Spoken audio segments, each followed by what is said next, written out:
So hello, everybody. Welcome to our webinar tonight. I'm just going to wait just a minute or so to let people start to come in, and then we'll get started. All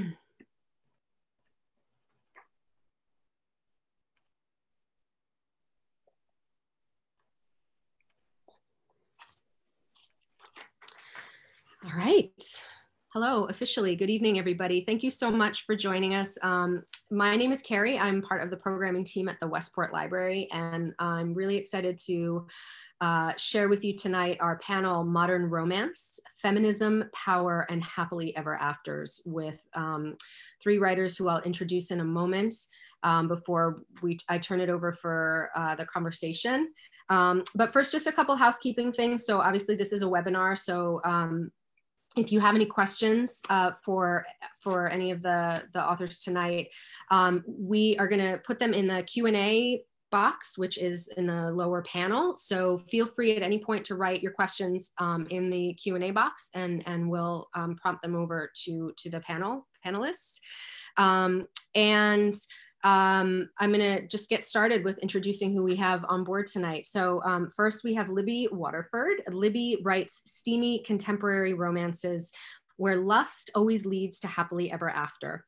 The president of the Connecticut chapter of Romance Writers of America. She is also an instructor at the Westport Writers Workshop, where she teaches classes on romance and genre fiction. Libby has participated in National Novel Writing Month every year since 2008, and she is a four-time winner. Five-time now. Five-time winner. Because I just won this past NaNoWriMo too. Awesome. Libby lives with her family in Fairfield County, Connecticut, right here. So next we have Kelby Blades, who is joining us from the West Coast. Kilby is a USA Today best-selling author of romance and women's fiction. Her debut novel, Snapdragon, was a Holt Medallion finalist, a Publishers Weekly Book Life Prize semifinalist, and an IPPY Award medalist. Kilby was honored with an RSJ Emma Award for Best Debut Author in 2018. And when she's not writing fiction, she helps authors overcome marketing barriers by exposing harmful myths and teaching them how to think like professionals.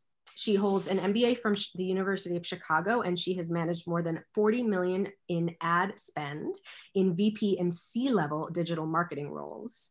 And she has written for Writer's Digest, Publishers Weekly, and wrote a monthly column on marketing for the RWA Romance Writers Report for 2 years. She is also the author of the book Marketing Audit, the book Reviews Booster, and Marketing Steamy Romance. And finally, we are joined by Denise Williams. Denise wrote her first book in the second grade, I Hate You, and it's I Still Hate You. A tough, funny heroine, a quirky hero, witty banter, and a dragon. Minus the dragons, these are still the books she likes to write. After penning those early works, she finished second grade and eventually earned a PhD in education, going on to work in higher education. After growing up a military brat around the world and across the country, Denise now lives in Des Moines, Iowa with her husband, son, and two ornery Shih Tzus who think that they own the house. So I would like to welcome you all. Thank you so much for being here tonight. I'm gonna pop in the chat for everybody to see everyone's websites where you can learn more about the author's works tonight. But without further ado, I'm gonna turn the conversation over to Libby, who is going to get us started. So again, feel free to type any questions in the Q&A.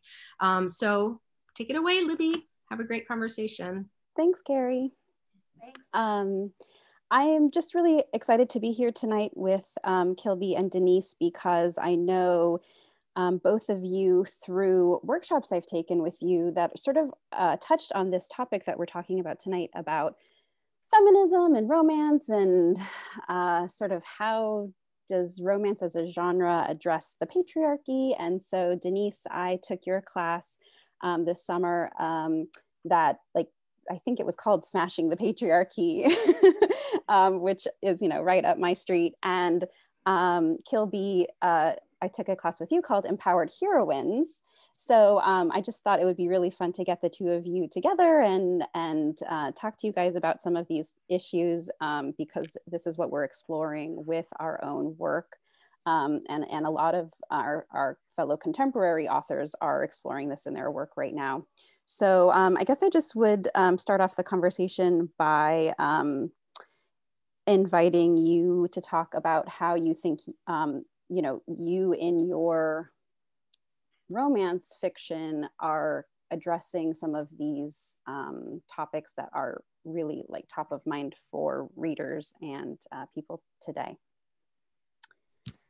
Denise, do you have any thoughts? Yeah, like how romance is addressing issues related to patriarchy. Yeah, definitely. I think it's sort of hard not to. Sort of patriarchy is sort of pervasive, And and so what I love about romance, and I think there is a way to do it differently now, but I do think romance has done this in a lot of different ways forever. But I think that what I love most about challenging patriarchal structures is the way that romance, and I think there's bigger strides in independently published romance than in traditionally published, but like we're making little waves, is representation and different voices and different stories on the page. And that can challenge patriarchy in so many ways by challenging what's seen as normal, as standard, as beautiful, as acceptable, as sexy, as whatever. There's a lot of different categories there. But I do think that romance has done a lot of heavy lifting in showing different people's stories on the page. And I think traditionally we've seen that and framed that as centering women. And that's not really, it was that I think for a long time, but that's not really what it is. It's centering voices that are so often silenced. And when we think about these pervasive social structures around us, that is so huge in terms of making those fissures in some of those patriarchal structures. And so that for me is the first example I think of, and that's pretty broad. So maybe that's cheating a little bit. But no, I think that the idea of representation is huge. when we think about like what a happily ever after is and who gets a happily ever after and who gets the love story, speaks to so much of who we value. Absolutely. Yeah, I think what you're talking about in terms of the the centering the heroine and talking about the heroine's journey and making sure that our heroines represent real women who are reading our stories. I think that's something that I took away from you, Kilby, is that we have to make our heroines explicitly powerful in our books, because that's what readers are wanting more and more of. Would you agree with that, Kelby? Well, I don't know if we have to make our heroines powerful. For me, feminist romance is romance that simply and deliberately discusses the way in which the patriarchy impacts women's lives. So I know that in the class that you took with me, it was about how to write more empowered heroines. But there are moments in my romance, depending on what story, where I'm actually, where my heroine or a woman in the story may not be empowered, but I'm giving that commentary on why that is in her life. So I think there are many feminist works in which a woman or the heroine doesn't at all get what she wants, or doesn't ever have a moment where she has any real true power in the situation, but they can still be feminist works because they discuss the circumstances that lead her to be in that situation. Mm-hmm.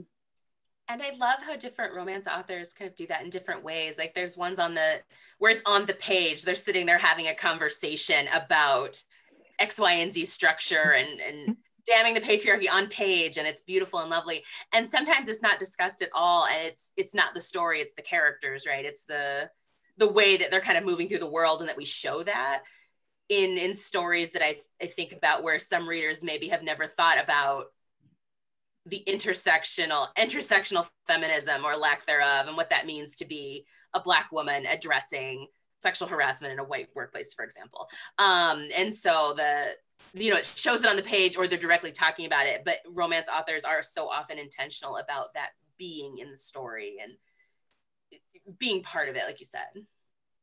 Yeah, I love that about romance as a genre. I think it really pushes the envelope because we write so quickly and we are responding a lot of times to what we're seeing in the media and the news and what we care about as readers ourselves. And so I think that it is a really interesting genre in that way, that we, yeah, a lot of authors really want to talk about that stuff, and they bring it into their books.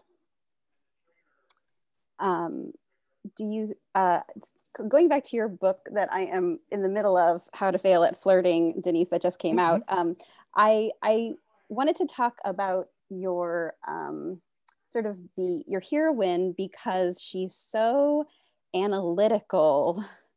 I really identified with her a lot. And also the fact that she's afraid of butterflies. I am also afraid of butterflies. So yeah. I know, it's weird. I know. So she's, Naya is the heroine of the book. And I just thought that she was really emblematic of a type of romance heroine who is very accomplished and strong, but who has a lot of, isn't perfect, like she has flaws and things that she struggles with. I wonder if you could speak to that in terms of your deciding to write her like that. Sure. So for folks who haven't read the book, which is probably most people because it came out like it just came out. Dr. Naya Turner is a professor of math education, and she is somebody who I would say is not a strong person. She's not like standing power pose at the beginning of the book, maybe at the end. But she also, in addition to just her personality being very type A, analytical on the quieter side, is a survivor of intimate partner violence. And so she's also has been touched by trauma and is dealing, or not exactly dealing with it. And so that's kind of a bit of a content warning, but also just a little bit of context. And so I think for me, in knowing that she's very type A, she's very analytical, it's to-do lists, and sort of is looking for this linear solution to a lot of things, including a one-night stand and her healing and life and career, and none of those things exist. And so for me, that just felt very natural. I'm pretty type A and analytic like that, but it was also important for me to show that, you know, when you're like that, it doesn't mean that you're robotic in the things that you do. When you are very type A and have a plan and have things organized, it also doesn't mean that you're not hurting and you're not questioning and you're not feeling unsteady at a lot of, you know, different things in your life. And so it's first person point of view. And so you see inside her head where she is having a bit of neuroses and questioning things and questioning herself and questioning the world around her. But also see that she is very commanding in her job and very competent in her work. And I think for so many of us, there's that dichotomy. And in academia, at least, where I work at universities, there is this very strong expectation of who you are and what that means when you have that degree and what that means when you're in that place and how that means you should act and think and what you should read. That goes into reading romance as an academic, which is a whole other thing. But, you know, there's all these expectations of the type of woman you're allowed to be to still be seen as sort of competent. And I think that's real. And a lot of people deal with that. And she figures out how to navigate that. Because even when you do don that power pose and you figure where your footing is, those politics around you still exist. And that patriarchal structure still exists around you. And so even as you're chipping away at it, even as you're smashing it, you know, it's still there. And so that was really important to kind of, for me to show that. I hope I did that well as she kind of moves through her journey. But that's some of the decisions in writing her. And then, like I said, my type A self just kind of fit into that voice too. Yeah, I felt like I know that you're a professor, so are you a professor? I'm an administrator, but I teach sometimes. I do. Yeah, and so I kind of saw that. I thought as I was reading, I was thinking about that. And there's a lot of women who write romance also have, you know, really high-powered jobs and careers. There's, you know, we're kind of famous for having millions of lawyers who are also romance writers, and Kilby's a marketing expert and also saved my life. Listening to your bios, marketing. I feel completely like unqualified to be here. No, Kilby's amazing. So what have you in your work, Kilby, found that like when you're writing your heroines, and you draw on your background and your experiences in your career as well? Yeah, I mean, I definitely should not say this in a public forum, but you know, that little thing that you put at the beginning of every book that's like, you know, based on, like, this isn't based on real people. That is somewhat false. A lot of my stories are pretty autobiographical, and if they're not autobiographical directly, they're thematically autobiographical. In my debut novel, Snapdragon, my heroine, her name is Darby, was like completely confident in what she wanted to do in her education, and was just dealing with a lot of like just external forces, which is a way that I felt a lot in my life. I have never really suffered from a lack of confidence or a lack of qualification or any of those things. You know, I'm very well educated. I've done everything right in my life to position myself for anything that I wanted to do. And yet, I get in roles, I get in companies, I have bosses who are, not supportive and who don't recognize my talent. And there are double standards and there are glass ceilings, and all of those things that happened to Darby happened to me. I had a boss very, very similar to Darby who, didn't have that much respect for women, did not, like, she was elite educated and he was not elite educated, and felt that she was overly privileged based on her education. So she was sort of discriminated against for being pedigreed because she was a lot more qualified than others around her. Those are, I think that a lot of romance focuses on, women who don't have confidence and they have this big inner journey and all of their problems are internal. My experience of myself and my experience of empowered women is that a lot of their life problems are actually external problems where they're cool, like they're fine, and yet they have to deal with this world that's not completely ready for them.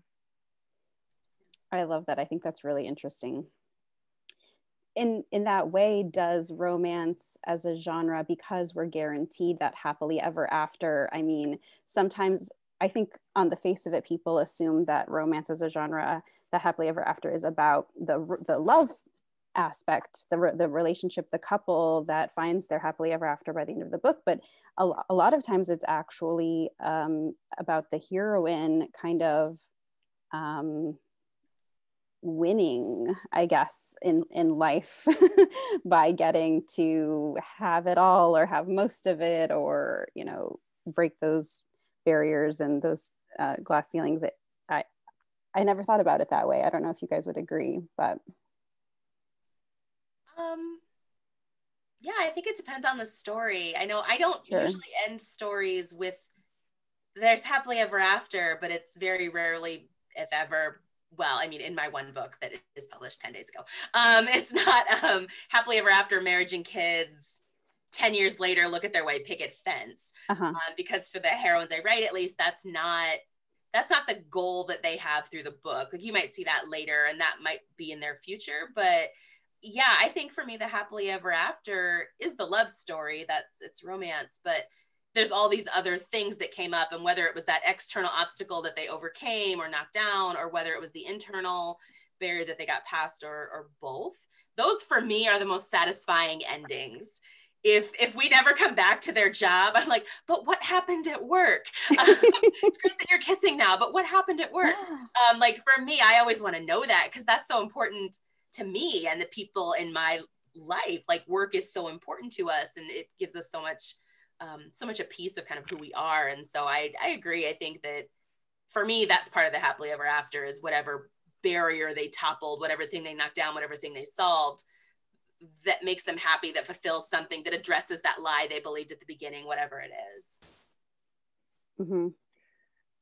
Yeah, I typically start with women who have it all. So, like, as I'm going through in my mind, I start with women who already have the career they want, who are already in the financial situation that they want to be in, and who really don't start the story at any sort of huge life deficit. It's more about how, and also it's important to mention that most of my heroines are in their 30s.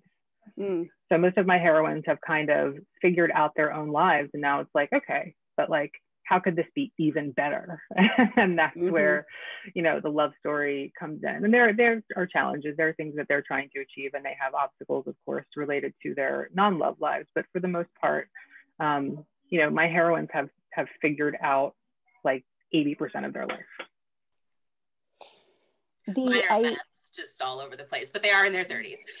Yeah, I like writing older heroines too. I mean, older, but that's sort of how it is, has been, but I think that's changing. The idea that one has to end the happily ever after now with marriage and kids, I think that's totally not a thing anymore, which I am grateful for as a reader and a writer.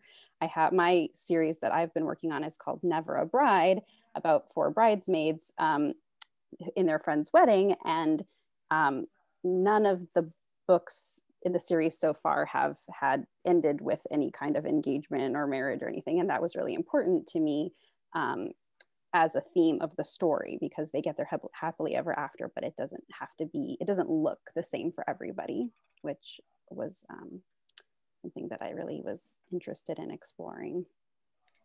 And I kind of love talking about the differences there, because I also think something romance does in terms of challenging patriarchy and uplifting people is this idea of challenging a single story, that there are many different ways to see a feminist character on the page, somebody who has it all and is just knocking things down, someone who is a mess, people who end with this happily ever after and want that, again, the white picket fence, the marriage, all of that, people who want the career or both, like that we can show lots of different stories and they're all seen as valid and acceptable and honest, is in itself, I think, a challenge to, again, these systems of like what's normal, what is here and what is set up. I think about what you said about writing kind of the strong characters and what that looks like. And I remember somebody, I think it was Alyssa Cole, I think it was, talking about writing a character who was soft and who was kind of a mess to challenge this arc that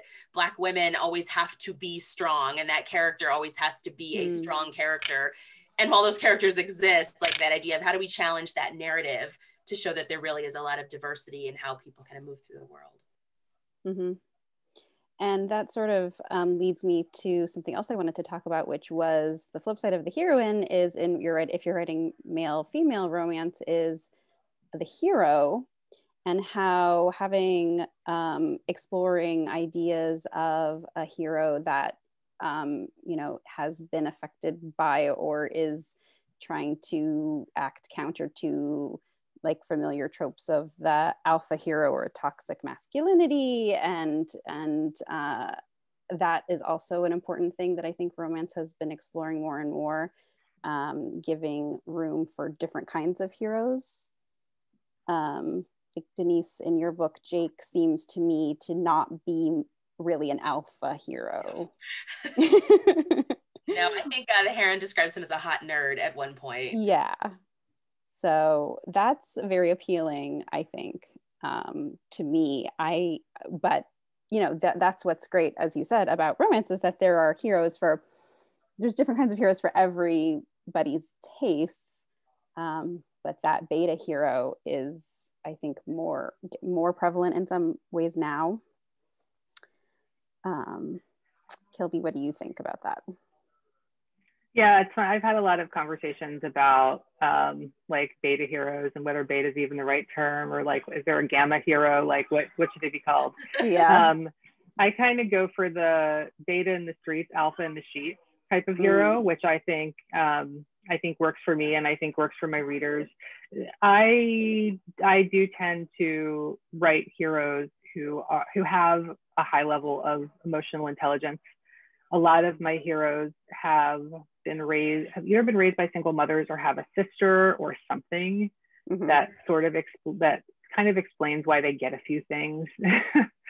But I think that I mean, for me, that's a really sexy quality to have in a guy, not just somebody who doesn't embody the patriarchy or who act in harmful ways that the patriarchy does, but heroes who understand the damaging nature of the patriarchy. So not just like it's not just that he's going to treat her in a certain way, it's that he gets what she's going through.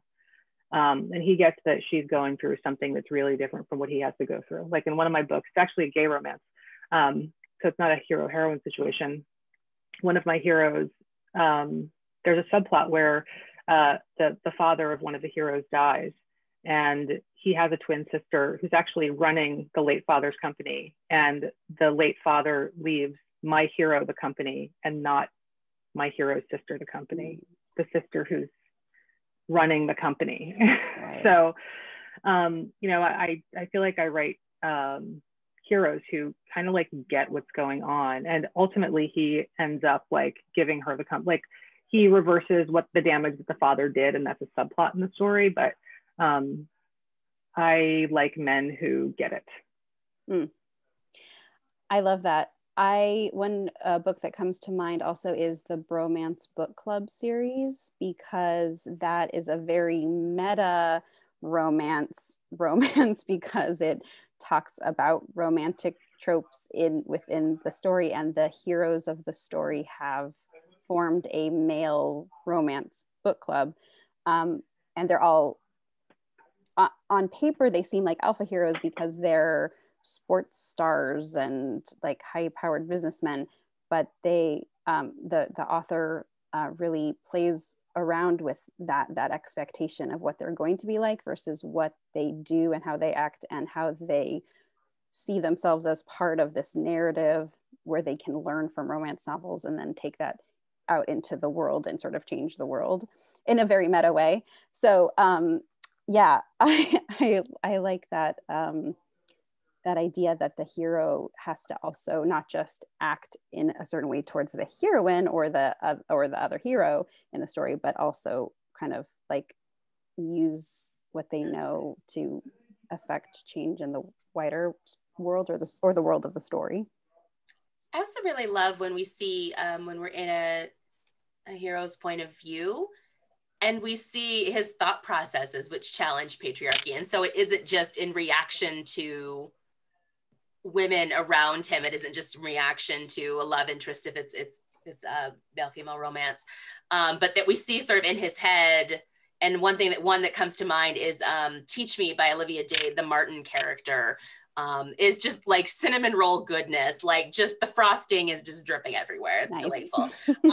But we see in his head, his thought process, and we see his emotional intelligence, not only as it relates to the relationship, but how just he's processing kind of the world around him, his career, his relationship with his daughter, he has some trauma in his past, like working with a therapist, like all of this, we see that in his head. And it really, like I say this often, sometimes it's the story and sometimes it's the character. Like challenging patriarchal notions is that character. And I love when we see sort of inside the point of view. And so it isn't just external and related to the love story, but we really kind of see that as part of who that person is. Mm-hmm. Kilby, in your work, do you normally write from both characters' points of view? I do now. Some of my early stuff is single point of view. I made the very questionable decision of writing a duet where the first book is from her point of view and the second book is from his point of view, which I think worked for that duet, but I probably wouldn't do that again. Wow. But I think it's important well, I don't want to say important. I think it's satisfying to hear both characters. You can interpret, like there are so many well-done stories that are from one point of view, but for me, it's fun to allow each character to speak for themselves. Mm-hmm. Yeah, I agree. That's how I structure my books too, is I alternate the hero and heroine's POV. But How to Fail at Flirting is just in Naya's point of view. Yeah, this one's a single point of view. My next books are dual. Okay. And I don't even know if that was at the start an intentional choice. It's my debut novel. It's the first one published. It's also the first book I've ever written. And so aside from the ones in second grade and one nano project that did not win, that will never see the light of day. But it's the first book I wrote. And so I thought, okay, I can safely write from this woman's voice. I know this woman. And by the time I realized, oh, maybe I could do dual point of view, I was really happy with the focus sort of being on her. But no, I agree. I love reading dual and seeing inside both people's heads and getting to see how they each react to the other, I think is so delightful. And I love writing that in my next books. So I agree. there's a book that you turned me on to, Denise, which was called The Roommate, that came out this year, that I really enjoyed. It features a heroine who becomes the accidental roommate of a male porn star or entertainer. I think that's the preferred term that they use in the book. Yeah, performer. Yeah, sorry, performer. And I'm really glad you mentioned that book to me because I loved it. It was so funny, but it was also, it was really, it was sex positive in a different kind of way that I think sometimes we see in romance, which is by nature usually a very sex positive genre, but it was explicitly so in The Roommate because of the subplot with this sort of porn industry adjacent project that the hero and the heroine work on together. It's very interesting. So thanks for that book recommendation. Yeah, it's fantastic. It's by Rosie Dannon, if anybody hasn't read it or wants to look it up, who's another debut author. But I liked in that book that it was explicit. Like they talked about patriarchy and sexism and double standards and what that looked like in porn and how sexuality was viewed and how women's sexuality was viewed and pleasure and that it was it was one of those books that's very explicit in talking about these structures and bringing them to the forefront in this very fun, romantic, almost for the content, really a very sweet romance. They're very sweet. There's a lot of wanting and yearning, and then there's some pretty good sex on the page too. But yeah, that was definitely one of my top reads of the year, and I just got to know Rosie kind of through the debut process. And so that's a fantastic book, I think, to look at some of those issues. And the second book that'll be out in April, The Intimacy Experiment, goes into some of those same pieces around exploring sex and feminism and representation. Mm-hmm. And that one gets into religion with Judaism and a few other pieces. Mm-hmm. Oh, that's interesting. I can't wait for that to come out. That's really good. Yeah. Did you read it already? I read an early copy. Yeah. Oh, I'm jealous. Well, that's awesome. Yeah, the hero in that is very sweet, and she somehow managed to one of the sort of the sacrosanct things about romance as a genre is that the hero usually doesn't have sex with anybody but the heroine or the hero, whoever the romantic partner in the book is. In the book, sometimes that is not always true, but like most of the time I think that that's sort of a rule that is adhered to, and she managed to stick to that rule in The Roommate, even though Josh the hero is a porn performer. I just thought that was like magical how she pulled that off. I was really impressed. So I don't know if we have any questions yet from from our audience, but I would love to talk also more about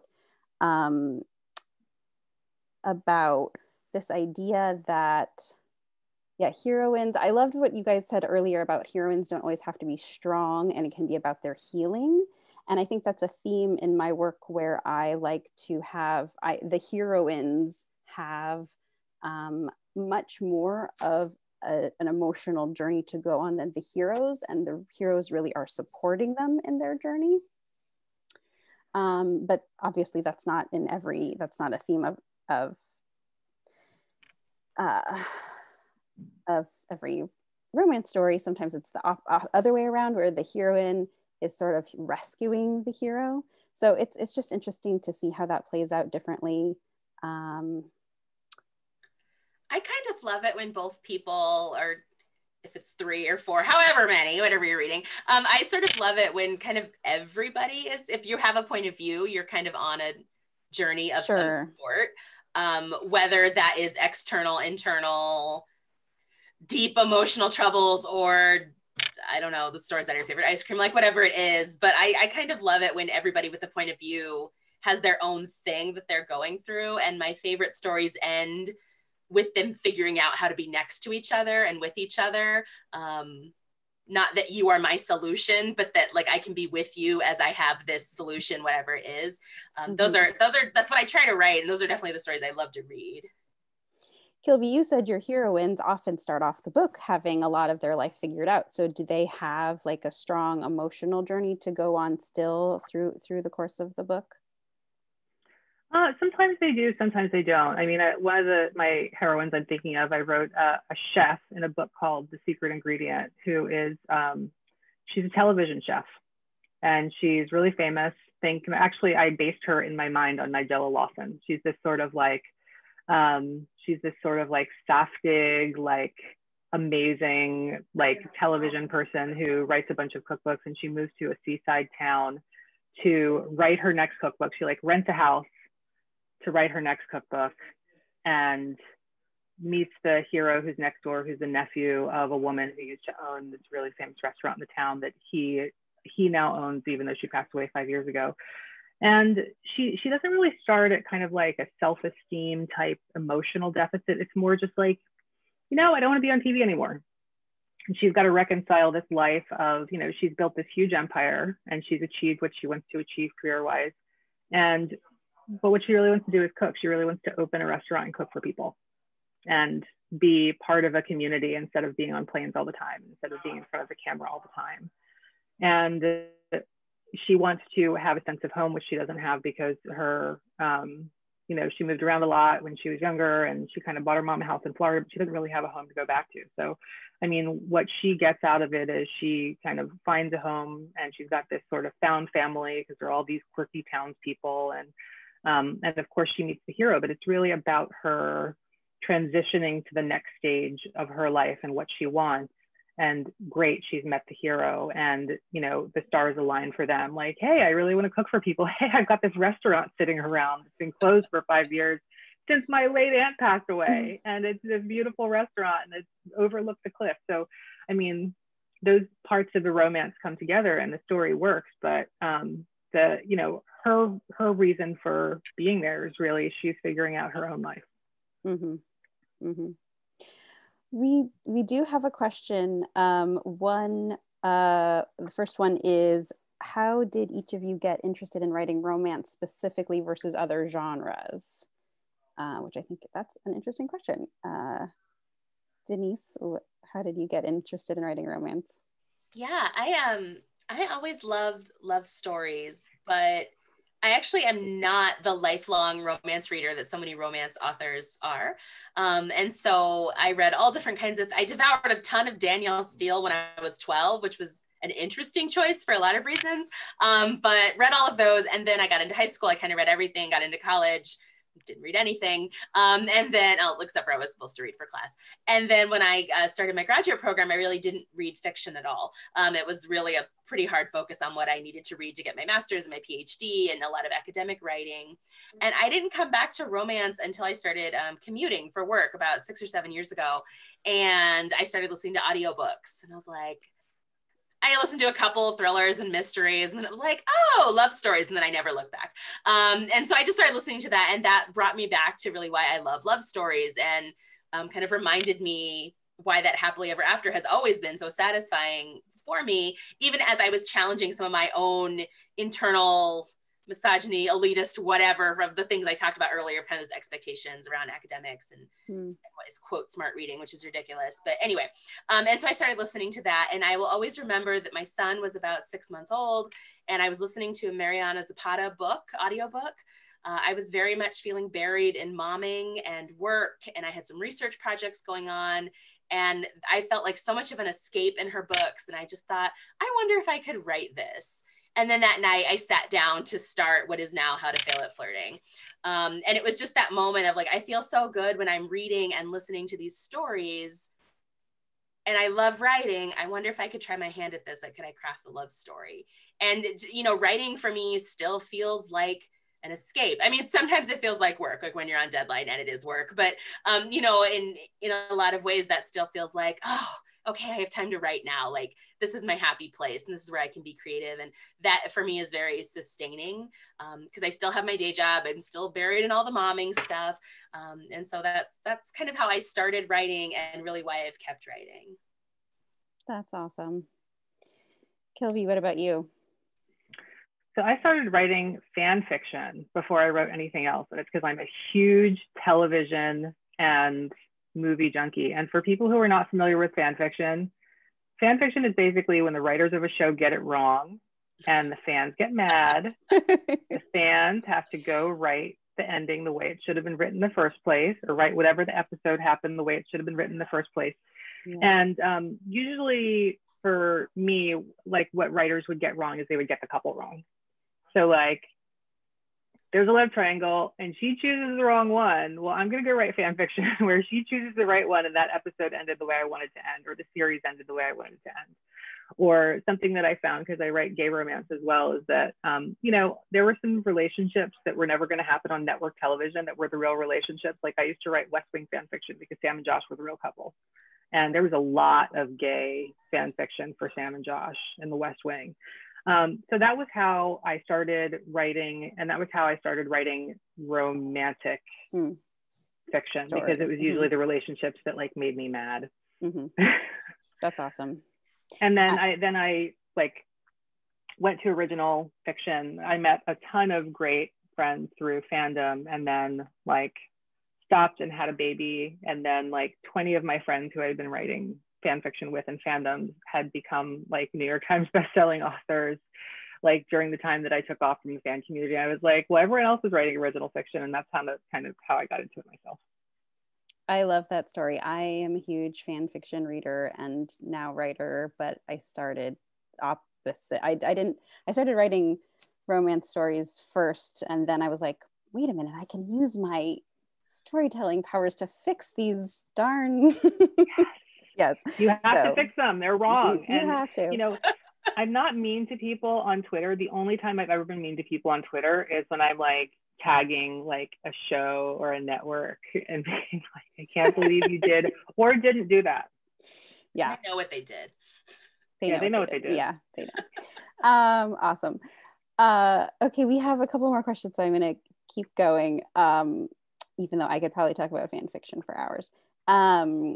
Someone says, it's interesting how thrillers have endings where the hero routinely saves the world. How is that not a happy ending, and why are romance HEAs not so acceptable?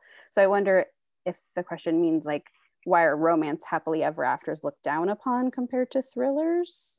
I'm not sure if I'm understanding the question right, but. Well, I think the definition of genre fiction versus literature is that all genre fiction ends in a way that's natural to the genre. So if you have a mystery and there's a body, it's not a mystery unless you find out who the killer is. It's not a romance unless you have a happily ever after, or happy for now. It's not, you know, like all of the genre fiction is like ends the way that it's supposed to end, or else it's not considered to be that genre, which is something that I had a hard time accepting, because there's a difference between a romance and a love story.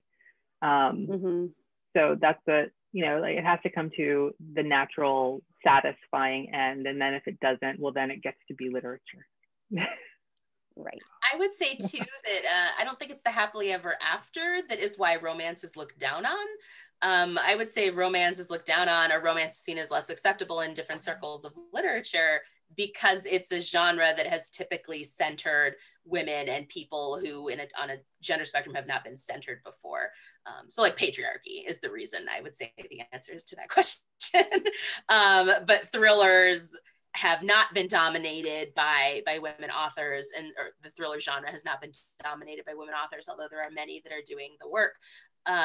So I think that's part of that genre expectation. I think it's less that it's happily ever after, that it doesn't end with the world just being destroyed, and so that's why it's looked down on. It's really more like whose story is being told, whose perspective is being valued. And historically, that's why I think romance has gotten a bad rap, where thrillers get a bad rap of their own, probably for different reasons as genre fiction, but it's a different thing. Yeah. I think that romance also has a different history. I mean, I was thinking earlier today about the, like, where romance has been versus where other genres have been. And like, I grew up in the 80s. I was a child in the 80s and a teenager in the 90s. And the romance that was available then is really different than what's available now. The romance that was mainstream, big publishing houses publishing it then absolutely couldn't get published now. Like if you look at V.C. Andrews, you had incest, you had like teenagers in relationships with 30-year-olds, you had like all kinds, I mean, it was really, really dark romance. And I think we don't talk about how what was mainstream in the 80s in romance is now considered to be like dark / fetish romance. Mm-hmm. And it's really changed that much. But I think that if you probably look at thrillers from the 80s, they haven't changed as much as romance has changed since that time. Yeah. We actually have a question that ties in directly to this, so I'll just try to summarize it. It says, I was wondering how you as readers feel about reading old or problematic romances. One of my favorite romance podcasts this year was listening to Scarlett Peckham rave about her affection for Whitney, My Love. She goes through the ways in which it enables a patriarchal, literally abusive culture, but it was also the first romance she ever read at age 11, and it got her hooked. As a feminist, I enjoy trying to think through how I might have struggled against my circumstances in a disempowered time. And for people of color, there are additional layers of potential problematicness for historicals. So do you have any problematic old-fashioned favorite romance novels?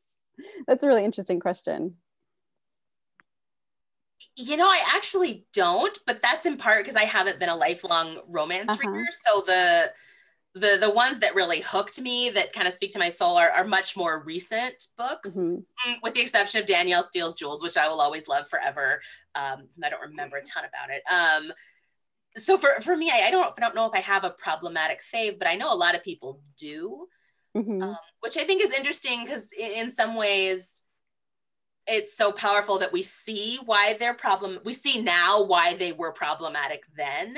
Yeah. And then we can work, think through that as we think about like a thought exercise, as cognitive, I don't know, jujitsu of how we think through those issues and how they show up on the page can be really powerful and still take us back to that story that we love. I think what's much more challenging is when there are favorites and we don't acknowledge that they're problematic. Now or then or whenever it was, that's when some of those systems can move forward. But I know a lot of people have those ones where they can acknowledge, yeah, this is wrong on a lot of levels, but I love it for X, Y, and Z reason. And I guess for me, if you recognize that, you've kind of done the work there. I don't know if I'm best to speak on that though.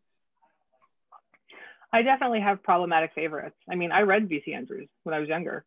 I don't think, if you talk to a lot of romance authors, actually tell you they started reading romance because they read their mother's or their grandmother's Harlequin novels in their closets. That wasn't my situation. My mom never read romance novels, and I don't think she knew what V.C. Andrews was. And if she did, she wouldn't have let me buy them or read them. I struggle. So they're, and not just romance novels. I mean, my favorite book of all time is 100 Years of Solitude, which I have recently reread and discovered that he has a relationship with a child, right? Which totally I never picked up on all of the earlier times that I read it. And it's probably the first time I read it. And he literally has a relationship with a teenager, the super 40-plus-year-old guy who's the hero of the book. So yeah, I totally have problematic favorites. The thing that I think about that though, I think about it in terms of my kids. I have a 10-year-old who is a voracious reader, and I read some of the books that he reads, and sometimes I'll read books and I'll be like, that kid is a jerk. That main character, why are you reading it?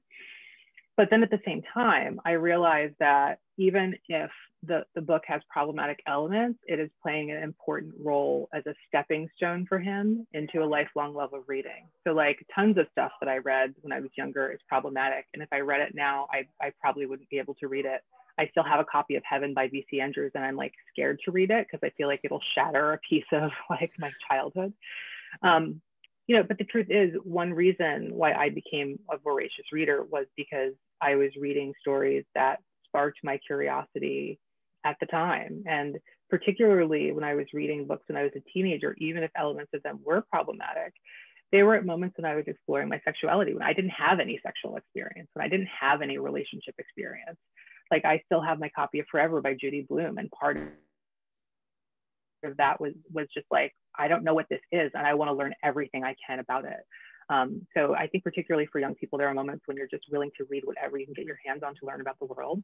And it doesn't necessarily mean that you are developing weird views or have a problematic relationship with work. It just means that, you know, at certain stages in your life, books are such a critical source of information. I couldn't agree more, Kilby, with everything you just said. And I think about for parents, my son's 4, he doesn't read much beyond like Paw Patrol fan fiction that he makes up himself, but you know, the opportunity to talk about some of those things, you mentioned with your son, or, you know, with kids who are reading these things, to talk about those issues that are raised and say, yeah, like read it. Do you, let's, you know, what did you think about that, how that character handled that, or what they did, or whatever, to just give a vehicle to open up the conversation and talk about those issues, and as a way to kind of introduce it that might be more open to children. Yeah, absolutely. Yeah, it's really interesting to think back on what I read as a teenager, and how that influenced me as a writer. I think I read a lot of historicals. I kind of realized that like newer romance was a thing when I started reading Julia Quinn, and then I thought, oh, I could maybe write a historical, and then I lasted about a chapter before I realized I could never write a historical, because I could never do any of the research that was required to write a historical romance. But you know, some of those older historicals are very problematic, and I think I knew that at the time, like on a certain level, I knew that they weren't really how I thought that relationships should go, or that representation should happen, or you know, in terms of consent, they're very problematic. And that's something that, you know, contemporary romance authors, well, I think all romance authors nowadays have to deal with consent, but especially contemporary authors, we get very explicit about it. So yeah, and then to think about what my kids are going to be reading in a few years, and how comfortable or not comfortable I'm going to be with that, it's going to be really interesting, and I think absolutely a good jumping off point for discussions about all of those things, for sure. You know, outside of romance, I think of Fear Street books. I devoured those as a kid. I loved Fear Street. And I think about like problematic, like this town is full of murder. And these like 13-year-olds are like solving the murders. And, you know, there's these other things that we read as kids, or that we see that when we're young, or at different points in our life, that we just sort of accept. And I'm like, you know, this town full of murders is probably significantly more problematic than, you know, some of these other things, or at least as problematic. And so yeah. But I think we can compartmentalize those books too. Yeah, I think people compartmentalize, and I think people take whatever they're getting and just kind of like consume whatever they're getting from something, and ignore the parts that aren't working for them. It's kind of like the 50 Shades of Grey debate. You know, like a lot of people are like super anti 50 Shades, but you know, like if you've never read anything about, you know, like a relationship, like I don't know the names of the characters, but you know, that's sort of like a doorway into a hidden world that a lot of people had never explored before then. So I get why people read it, and why I get what people got out of it. For sure.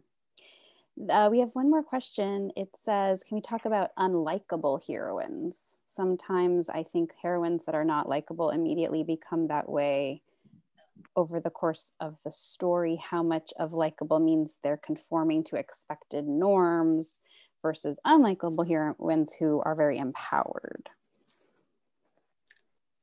I think likable is very much a matter of taste, but I kind of cringe at the term unlikable heroine, because 9 times out of 10, it is talking about somebody who isn't soft and isn't flighty, and they have flaws other than being clumsy and being too beautiful and too kind.